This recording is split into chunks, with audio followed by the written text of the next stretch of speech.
Mais l'actu de la semaine, vous le savez, c'est la Ligue des Champions. Pas seulement, ce sont les Coupes d'Europe qui débuteront par la Ligue des Champions, mais il y a 7 clubs français concernés. Alors regardez, les affiches, ça commencera demain soir avec le PSG et Monaco. On attend ce match, PSG-Bayern, mais pas seulement. Qu'est-ce que vous attendez d'autre, messieurs? Bon, Monaco pour vous, qui avez joué forcément. Tout à fait. Le Liverpool-Real aussi qui est très alléchant. Et c'est vrai que voilà, Marseille-Atalanta, parce qu'on voit la période, on va dire, un peu plus délicate des Marseillais. On a envie qu'en Ligue des Champions, ils réussissent à faire un beau parcours parce que je pense qu'ils en sont capables. Et tous les Français qui ont vraiment une carte à jouer encore. Mais on va commencer par PSG-Bayern. C'est la plus belle affiche actuellement. C'est ce qu'on peut proposer de mieux. Bon, écoutez, vous avez le champion d'Europe qui survole la Ligue des Champions face à l'équipe qui a gagné tous ses matchs cette saison, le Bayern. Donc effectivement, c'est le match au sommet au début novembre, à l'heure où on se parle. Regardez le classement de la Ligue des Champions. Vous allez tout comprendre. Le PSG est actuellement en tête devant le Bayern. Il y a 5 clubs invaincus. Ils sont là sous vos yeux. Mais PSG, Bayern sont en tête de ce classement. Très sincèrement, il n'y a pas plus beau. Je pense que c'est les deux meilleures équipes d'Europe avec Arsenal. On peut rajouter Arsenal parce que c'est vrai que c'est le trio aujourd'hui qui se démarque. Voilà, ça peut être une finale de Ligue des Champions. On l'a déjà vu il y a quelques années, ça a été la finale. Voilà, c'est un des plus gros matchs et je pense que ça et peut ce nous faire sera vibrer. demain soir. Tout à fait. Sur Canal Plus Foot avec un multiplex gratuit, mais ça on y reviendra. Olivier Talaron est au Parc des Princes. La bonne nouvelle de la journée, Olivier, c'est qu'Ousmane Dembélé jouera, mais débutera-t-il ? C'est une bonne question, Eric. Vous avez dit qu'il s'est entraîné ce matin. C'est vrai, en tout cas, pendant les 15 premières minutes qu'on a pu voir, nous. Mais Luis Enrique l'a confirmé. Il va bien, Ousmane Dembélé. Alors, on était un petit peu surpris, parce qu'on a tous vu cette image où il dit face à Nice, à la fin du match, qu'il souffre quand même de son ischio droit. Luis Enrique a un petit peu démenti tout cela aujourd'hui en conférence de presse, en indiquant que Ousmane Dembélé, depuis 15 jours, s'entraîne normalement. Qu'il postule évidemment à être sur le terrain demain. Moi je vais vous dire la tendance en tout cas, c'est qu'il ne débute pas quand même Ousmane Dembélé. Il n'y aura pas de risque de prix parce que même s'il n'a pas rechuté réellement, il ressent quand même quelques douleurs. On sent qu'il n'est pas encore à 100%. La tendance c'est donc plutôt, on y reviendra avec la compo complète, que Ousmane Dembélé débute en espèce de super sub on va dire demain à la Gonzalo Ramos et qu'il rentre seulement quelques minutes. Voilà ce qu'on peut vous dire en tout cas concernant Ousmane Dembélé. Vous parlez de la compo complète, vous l'avez, la compo possible, probable ? Bah écoutez, hormis cette incertitude, Ousmane Dembélé, si on parle de l'attaque, Mayoulou serait titulaire si Ousmane Dembélé débutait bien sur le banc demain, entouré de Gvara et de Barcola. Au milieu de terrain, Vitinha, bien sûr incontournable, associé à Joao Neves. Pour la 3e place au milieu, Fabien Ruiz n'a joué que quelques minutes après quasiment un mois d'absence ce week-end. Donc Warren Zaïre-Emery pourrait débuter. Il est en balance donc avec Fabien Ruiz. Et puis derrière, Zabarni est suspendu après son rouge à Leverkusen. Retour de Marquinhos associé à Pacho. Et puis sur les deux côtés, les deux meilleurs latéraux du monde actuellement, Achraf Hakimi, Nuno Mendes dans les buts, Lucas Chevalier. Voilà à quoi devrait ressembler ce 11 parisien demain, Eric. La meilleure équipe possible en l'absence de Ruiz, voire de Dembélé ? Oui, je pense. Et justement, j'ai hâte de voir Gvara. Parce que sur le début de saison, c'est un joueur que j'aime beaucoup. Mais sur le début de saison, il est un peu décevant. Plus en Ligue 1 qu'en Ligue des Champions. Tout à fait, ouais, c'est ça. Choisis un peu ses matchs. Voilà. Comme le PSG, c'est ce que vous voulez dire. Un petit peu. Et du coup, il n'a qu'une passe décisive, je crois. Pour un joueur comme ça, je pense qu'on attend un peu plus. Et sur des gros matchs, je pense qu'il peut apporter beaucoup. Donc voilà, j'ai hâte de le voir. Olivier Talaron avec Luis Enrique tout à l'heure. Bonjour Louis, évidemment c'est un adversaire très fort qui va arriver demain au Parc des Princes. 15 matchs, 15 victoires, 54 buts marqués, 15 encaissés. Est-ce que ça vous motive, ça vous impressionne, ça vous fait peur? Pas peur. S'il vous plaît. C'est une motivation très claire. Très claire, je pense que ça sera pareil au match d'Atlanta cet dernier été. Des meilleures équipes de l'Europe. C'est une motivation, très claire motivation et ce sera le match qu'on attend. Le match n'est pas décisif, on le sait, vous l'avez dit, mais en quoi psychologiquement c'est peut-être important de battre une équipe qui est invincible jusqu'ici? Il n'y a pas d'équipe invincible, ils sont dans un très bon schéma, mais pour nous, que nous avions un calendrier très exigeant.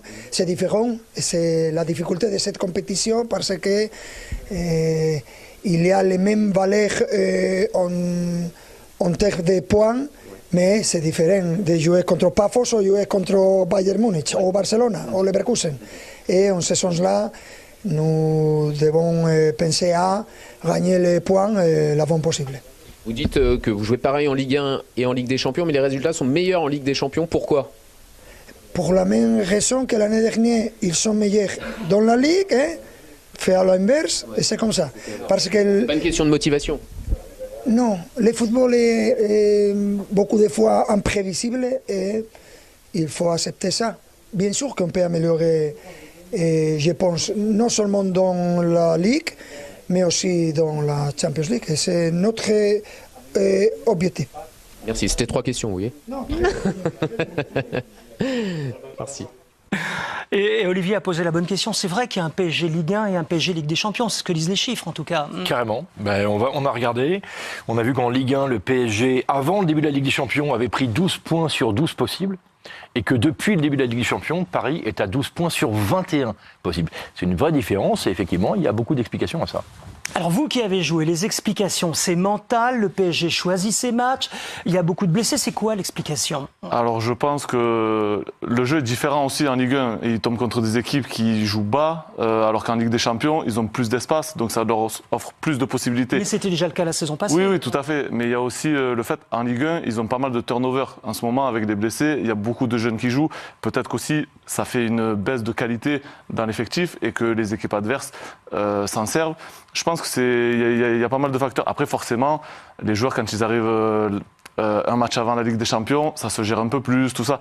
C'est vrai que ça peut aussi avoir une sorte de motivation supplémentaire, la Ligue des Champions. Ils ont tellement de matchs que forcément, ils privilégient les gros matchs. Donc ils choisissent leur match. Parfois, c'est possible. Ce qui est rare, juste une objection. J'y crois pas trop, mais j'aime beaucoup l'explication qui était celle de Gonzalo Ramos, d'ailleurs, disant qu'ils affrontaient des blocs bas plutôt en Ligue 1, que c'était plus compliqué. Ils ont quand même joué et gagné à Barcelone avec une équipe de jeunes.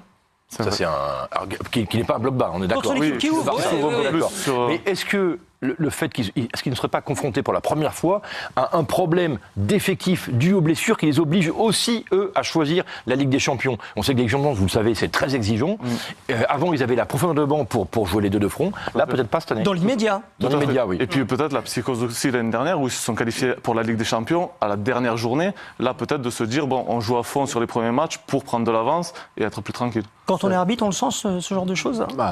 Quand vous voyez que les équipes mettent moins d'intensité, vous le voyez que le PSG, c'est pas le même que l'an dernier. Ce que disent les chiffres également, à moins d'intensité en Ligue 1 qu'en Ligue des Champions. Mais là où dans les je duels rejoins gagnés, pardon. Thomas, c'est que la saison dernière leur a servi de leçon. C'est-à-dire qu'il faut être prêt tout de suite. L'année dernière, ils sont passés trop près de gouffre. Souvenez-vous qu'à 2 journées de la fin de la dernière journée, c'était pas joué. Et donc, c'était pas gagné. Donc, je pense qu'ils ont retenu ça. Et donc, il faut être prêt le jour J sur ces matchs-là.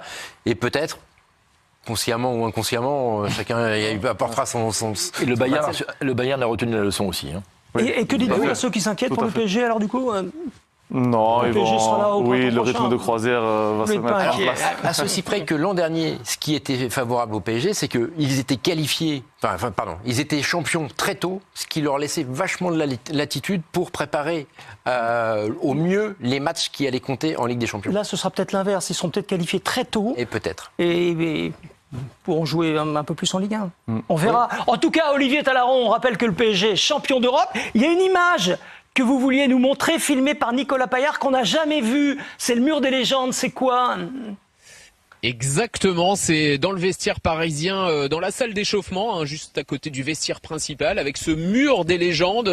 Tous les joueurs, champions d'Europe, l'ont signé quelques jours après le sacre à Munich au mois de mai dernier. Et voilà, ils ont copié un petit peu leurs aînés, qui en 96, lors de la finale de la victoire en Coupe des Coupes, avaient tous signé également. Les 2 tableaux, les 2 murs des légendes sont maintenant côte à côte. Et ces images n'ont jamais été filmé dans ce vestiaire parisien, et c'est vrai que Nicolas Paillard a réussi à avoir ces images cet après-midi, et on voulait vous les montrer. Exclusivité jour de foot. Thomas Mangani, vous qui étiez milieu de terrain, Vitinha, 3e du Ballon d'Or, logique. Sur la saison, oui, c'est logique. Je pense que ça a été le moteur du PSG, au-delà de Dembélé qui finissait les actions. Je pense que c'est... Vous auriez voté pour une place sur le podium. Oui, et puis je vois que ces dernières années, on voit avec Rodri qui a été sacré il y a quelques années, que les milieux de terrain sont un peu plus mis en valeur. Ce qui vous plaît? Moi, ça me plaît parce que c'est le collectif et du coup, ils ressortent quand même sur les prix individuels et je trouve que c'est valorisant. Je vous pose la question parce que Olivier a rencontré Vitinha comme Luis Enrique et écoutez-le. Est-ce que vous êtes dans la meilleure forme de votre carrière, Vitinha? Je dis toujours que j'espère pas. J'espère pas d'être dans ma meilleure forme. J'espère toujours de faire mieux. Je sais que je suis bien, l'équipe est bien. Et voilà. Il faut. Les prestations sont quand même. On a l'impression que vous êtes quand même l'élément de base de l'équipe en ce moment. J'espère continuer longtemps. Bon, c'est clair au moins. Merci. Merci Viti. Il dit qu'il n'est pas encore au top. C'est ça qu'il faut retenir de cette interview. C'est incroyable. Mais où va-t-il s'arrêter? C'est magnifique. Ballon d'or un jour. On voit l'humilité qu'il a justement d'avoir envie de continuer. Après, ce qui est dur aussi, c'est de continuer sur plusieurs saisons. On le voit. Moi, je pense aussi ce qui lui a beaucoup apporté, c'est Luis Enrique qui a cru en lui. On a vu que Luis Enrique s'est séparé par exemple de quelqu'un comme Verratti qui a apporté beaucoup, mais Vitinha est plus décisif et vraiment apporte une plus-value certaine sur même les gros matchs. Ce qu'on reprochait un peu à Verratti quand parfois il était absent sur des gros matchs. Et je pense que c'est pour moi le joueur du PSG. D'ailleurs, s'il est absent, j'aimerais bien voir comment le PSG peut le remplacer. Ça pourrait être compliqué sans lui. Le PSG aura besoin de lui demain. D'autant qu'on va rappeler Geoffroy, ce que représente le Bayern actuellement, qui bat tous les records. Une énorme machine, colossale machine qui gagne tout, qui a joué 15 matchs et a gagné les 15 matchs. Un record absolu dans l'histoire des grands championnats. Du jamais vu. Du jamais vu dans l'histoire des 5 grands championnats. Et puis regardez, sur ces 15 matchs, c'est 54 buts marqués. En gros, pour vous dire, en moyenne, ils battent leurs adversaires par 3 buts d'écart cette saison. Voilà, c'est ça le Bayern qui vient demain au Parc des Princes. Et ce qu'il y a d'inquiétant, Olivier Talaron, c'est que ce Bayern, si l'on accepte Moussiala, blessé de longue date, sera au complet. Oui, exactement. Et c'est vrai qu'il fait peur ce Bayern, en tout cas sur le papier pour ce match de demain. Regardez là cette compo. Évidemment, l'homme à surveiller, ce sera Harry Kane. Mais s'il n'y avait que lui dans cette équipe, ce serait beaucoup plus simple. Michael Olise, bien sûr, sera là. Diaz sur le côté gauche, Gnabry évidemment un petit peu en retrait. Et puis derrière, Upamecano, Neuer dans les buts. Oui, c'est une équipe qui est très impressionnante, comme l'a dit Geoffroy au niveau des statistiques. Mais on va rappeler quand même, Eric, que la dernière équipe à avoir battu le Bayern Munich, c'était cet été. Cette équipe, c'était bien le PSG. Et on a rencontré tout à l'heure Vincent Kompany, il s'en souvient encore très bien. On va revoir la compo. De quoi avoir peur quand on voit cette équipe? De chaque joueur, de chaque ligne, de tout De tout le monde. C'est la plus belle équipe du Bayern depuis très très longtemps. On a l'impression qu'ils sont très forts tous les ans. Non, mais depuis Heynckes, mais dans un autre style. Heynckes, c'est très vertical, ou Flick, très vertical aussi avec Lewandowski. Là, le danger vient de partout. Les combinaisons sont multiples. On ne sait pas, c'est simple, on ne sait pas où donner de la tête lorsque le Bayern joue. C'est Vincent Kompany dont parlait Olivier qui a tout changé. Il a apporté beaucoup. On émettait des doutes sur lui. Oui, tout à fait. Mais je trouve que ça se ressemble beaucoup les deux équipes dans le sens où c'est un collectif. C'est pas d'individualité, c'est vraiment... Comme le PSG. Tout à fait. C'est pour ça que ça me plaît. Et Luis Enrique avait apporté ça justement. On reprochait avant à Paris d'être trop sur les individualités. Le Bayern a toujours été sur le collectif, mais là, ça ressort encore plus. Et en plus, c'est une des équipes qui court le plus en Europe. Ils font 123 km, je crois, de moyenne par match. Pavlovic, Kimmich, ça fait que courir. Donc ça va être justement avec le milieu du PSG un gros match. Vous l'aimez, ce Bayern ? Oui, c'est incroyable. Mais alors, ce que dit Thomas est juste. C'est-à-dire qu'il n'y a pas d'énorme individualité en dehors de Kane, qui a un grand nom. Mais sinon, vous regardez l'équipe, il n'y a pas des noms ronflants comme il y a eu au Bayern. Et c'est effectivement le collectif. En ça, ils sont très proches, Enrique et compagnie. Et il y a une subtilité au Bayern, c'est qu'ils ont laissé du temps à compagnie aussi. Ouais. Parce que, alors, c'est un club où on se dit ils ont une exigence de résultat. Rappelons quand même qu'ils n'étaient pas très bien classés non plus dans la phase de Ligue l'an dernier. Ils ont fini 12e. Mais c'est simple. À ce stade, ils avaient 3 points et le PSG 4. Vous voyez la différence avec aujourd'hui. C'était pas au top. Et puis surtout, en termes de stabilité de l'effectif, à l'intersaison, ils ont fait quelques ajustements sur l'équipe là qu'on a vue. Il y a 2 joueurs majeurs. Il y a Luis Diaz et Eta qui joue derrière. C'est la structure de l'an dernier. On va l'écouter, Vincent Kompany, avec Olivier Talaron, encore une fois. Bonsoir Vincent, première question simple, qui est la meilleure équipe d'Europe? Est-ce que c'est celle qui reste sur 15 victoires en 15 matchs ou est-ce que c'est celle qui est championne d'Europe en titre? Celle qui est championne d'Europe en titre et celle qui gagne la Ligue des Champions cette année, donc on ne le saura pas pendant longtemps encore. Donc, actuellement, à votre avis? Non, mais actuellement c'est le PSG qui tient encore ce titre et je pense que nous tous on est là pour essayer de se mesurer aux vainqueurs de l'année passée. Mais on vient bien sûr avec la motivation, la confiance, l'envie de bien faire. C'est pas un match décisif pour la suite, ça reste un match de classement pour l'instant, mais en quoi c'est important de battre le champion d'Europe en titre? Non, je pense, surtout si on regarde le parcours du PSG l'année passée, je pense pas qu'on peut dire que la phase de groupe décide du vainqueur. Mais on a nos objectifs à nous. Je pense que pour nous c'est super important. Si on peut demain remporter ce match ou prendre des points, on se met dans une très très bonne position pour se qualifier peut-être directement. Et c'est pas facile dans cette nouvelle phase, donc c'est vraiment les places sont très chères. Et ce match, à mon avis, pour le PSG comme pour nous, peut décider très rapidement de qui aura accès à ce top 8. Mais ça ne décidera pas de qui gagnera la Ligue des Champions, je pense. Dernière question sur Ousmane Dembélé. Ça change beaucoup de choses quand même dans l'approche, qu'il soit là ou pas là dès le début? Bien sûr, c'est un joueur d'exception. C'est le joueur qui a gagné le Ballon d'Or la saison passée. Il y a rien à dire là-dessus. Mais on a aussi nos ambitions à nous. Et si on joue contre la meilleure équipe du PSG, probablement ça inclut Dembélé, c'est sûr. Mais on ne peut pas se concentrer que là-dessus. Je pense qu'il y a un travail collectif à faire, toujours sur l'adversaire.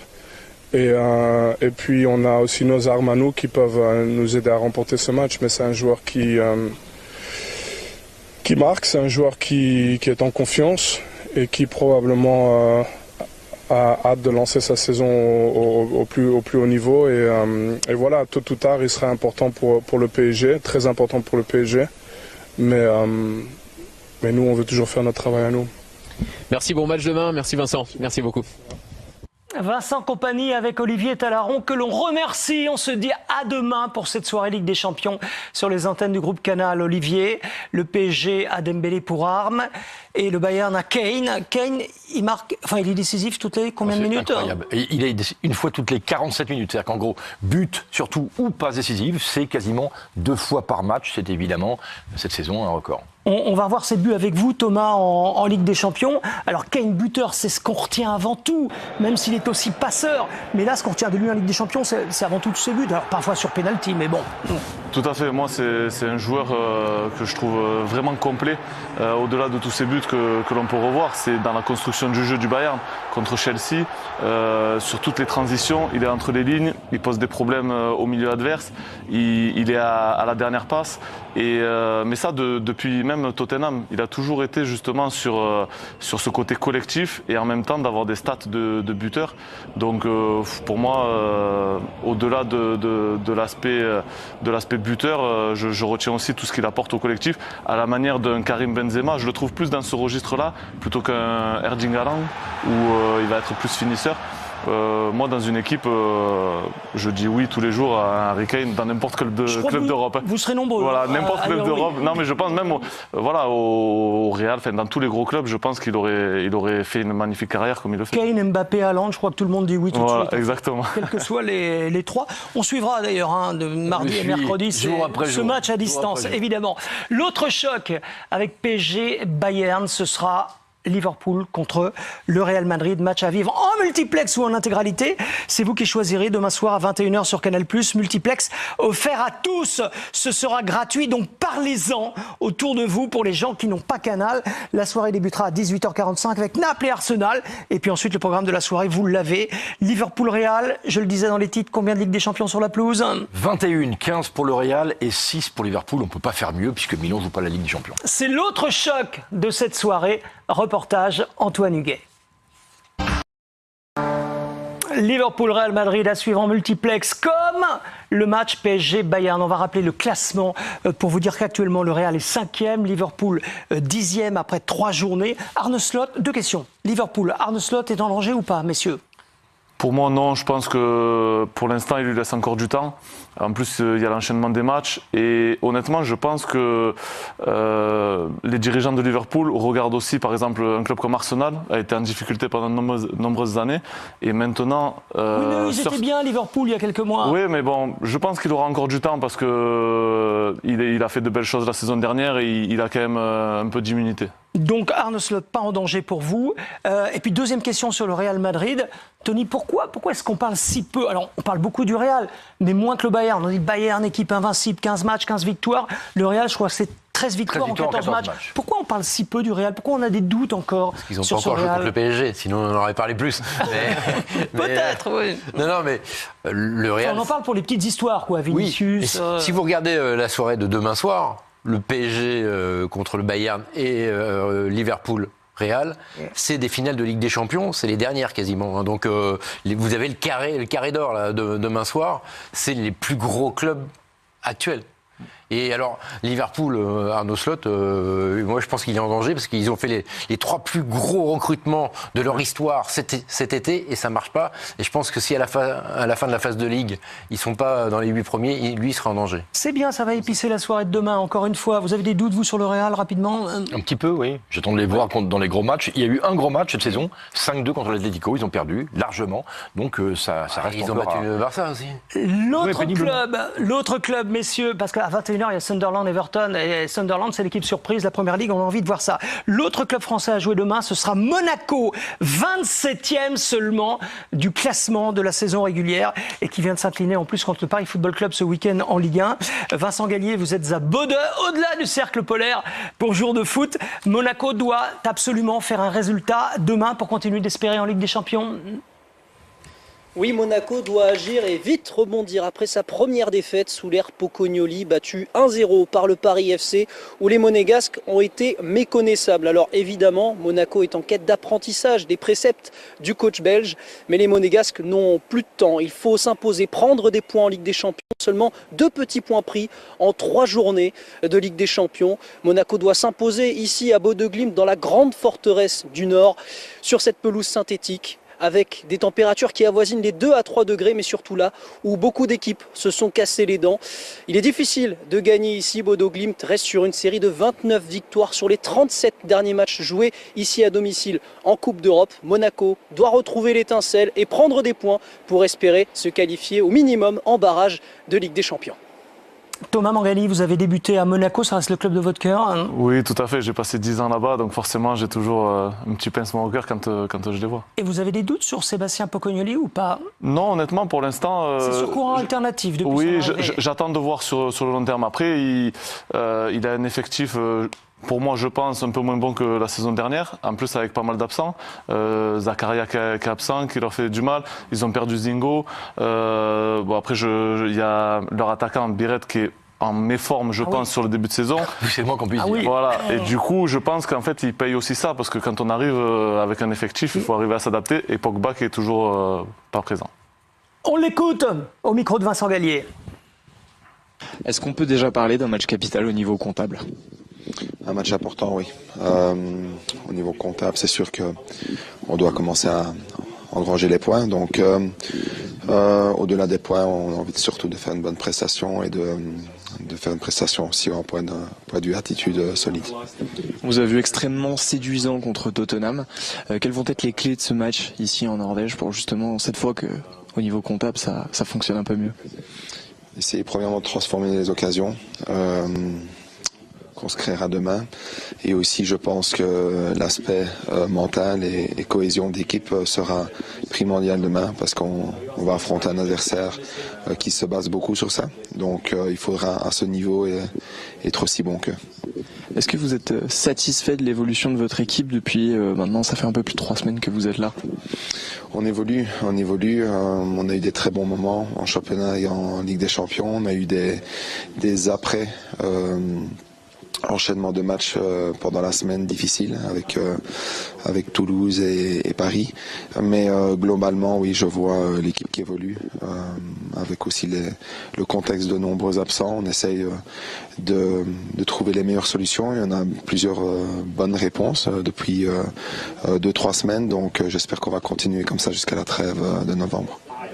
Merci beaucoup. Super.